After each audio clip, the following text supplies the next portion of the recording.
ne m'a pas appris à vivre, on m'a appris à circuler.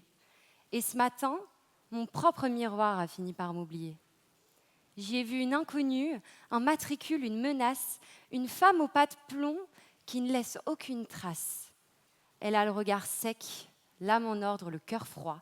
Elle ressemble à la foule, elle ne ressemble plus à moi. Elle s'est perdue dans les engrenages de la rentabilité, esclave consentante d'une fausse liberté. On lui a vendu le bonheur en pack, une montre qui surveille son pouls, entre 2 salades de graines et un burn-out de bon goût. On lui a vendu le coaching de vie, la marche pleine conscience pour rentabiliser son stress et discipliner son silence.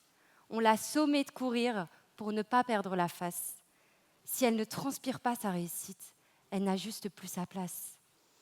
Mais soudain, devant ce reflet, une question m'a glacée. En marchant ainsi, est-ce se tourner le dos? Est-ce me trahir pour avancer?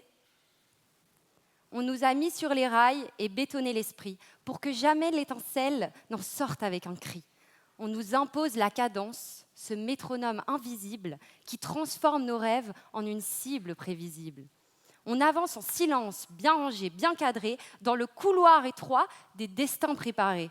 Le rail, c'est l'école qui broie, c'est le bureau qui éteint, c'est le costume trop étroit qu'on enfile chaque matin, c'est l'étudiant qui court pour un titre, une mention, en oubliant pourquoi il avait un jour une passion. Regardez-nous bien, nous ne sommes plus des marcheurs, nous sommes des articles sur un tapis roulant sans valeur. On défile, on est scanné, on attend le bip final, le tampon sur la peau qui nous juge conforme et banal. Regardez cette ronde, c'est la cour d'une prison. On marche sous un soleil de plomb sans aucun horizon. C'est la marche circulaire entre 4 murs gris. On nous laisse circuler pour mieux voler nos vies. On ne marche plus pour explorer, on marche pour s'aligner, préférant le bruit de la chaîne à la peur de dévier. Marcher, c'est l'art de l'esquive, le génie de l'indifférence. C'est transformer l'autre en un décor sans importance. Mes jambes sont un moteur de cinéma, un travelling furieux qui laisse le malheur hors champ, loin de mes propres yeux. On presse le pas devant l'homme qui dort à même le froid, ce naufragé du bitume qui n'a plus ni nom ni droit. Ma marche est une armure, une lâche stratégie, pour traverser l'humain sans en payer l'hémorragie. Je ne marche pas pour un but, je marche pour l'écart, pour que l'autre ne soit qu'un faux raccord de regard.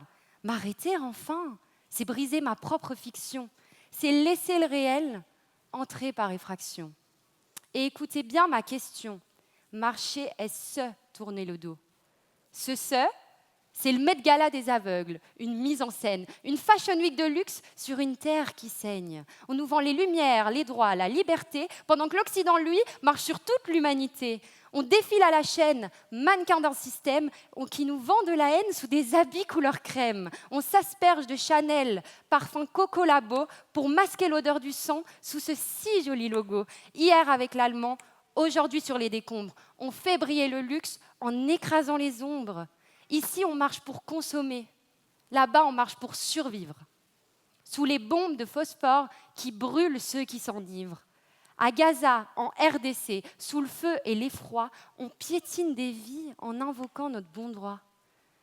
On ne marche plus pour changer, on marche pour oublier le poids de la cendre sur nos chaussures et de la honte sous nos toits. L'injustice avance, sereine en haute couture, on lui fait une haie d'honneur pour masquer la torture.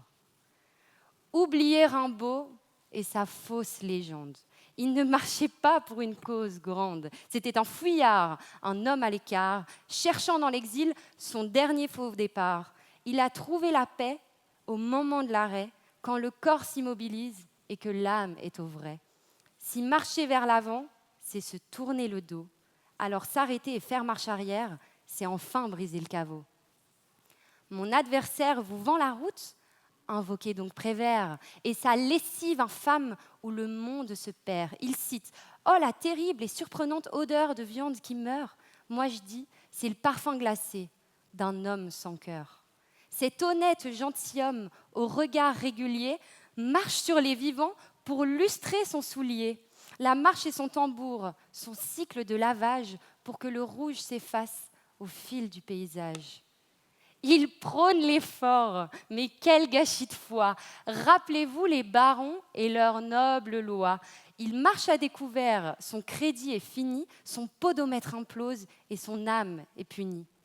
Il fait du zèle avide, il s'agite en perdant, quand rester sur place est vraiment l'acte des géants. Mais quelle est cette force qui a si peur de l'arrêt? Celle qui craint l'écho d'un monde trop discret. La vraie résistance ne se mesure pas au kilomètre. Elle est dans le poids de l'arrêt, pour enfin se reconnaître. Regardez ces campus, ces étudiants en rage, assis dans le tunnel pour Gaza, pour le courage. Ils n'ont pas fait un pas, ils ont stoppé la machine, plus bruyant dans leur siège qu'une armée assassine. C'est là que bat le cœur. C'est là qu'est la bataille, dans le refus de suivre le rythme du bétail. Alors sabotez tout, sortez de ce troupeau. L'assaut le plus terrible, c'est de poser sa peau. Ne soyez plus les rouages de leur marche forcée, soyez le grain de sable, la conscience dressée. Brisez enfin les rangs, déserteurs du grand rail. S'arrêter est un cri, pas une fin de travail. 1 kilomètre à pied, ça use, ça use. 1 kilomètre à pied, ça use les souliers. On nous chantait l'usure avant même d'avoir des dents. Le service après-vente d'un destin de perdant. Nancy Houston a raison. Arrêtez le monde. Laissez-moi descendre du manège avant que tout ne s'effondre. Je rends enfin mon ticket. Je refuse l'enchère. Laisse donc ton Jeff Brel et ton dernier des vers.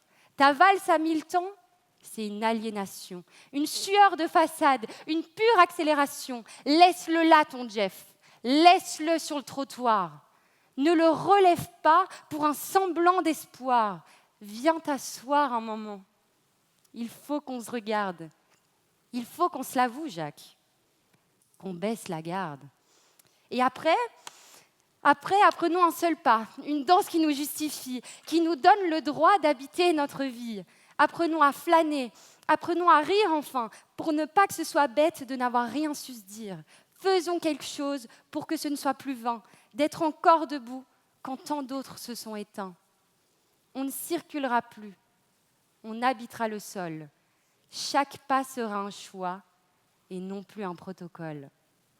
On s'aimera debout pour que le cœur s'acquitte du bonheur d'être là quand la fête nous quitte.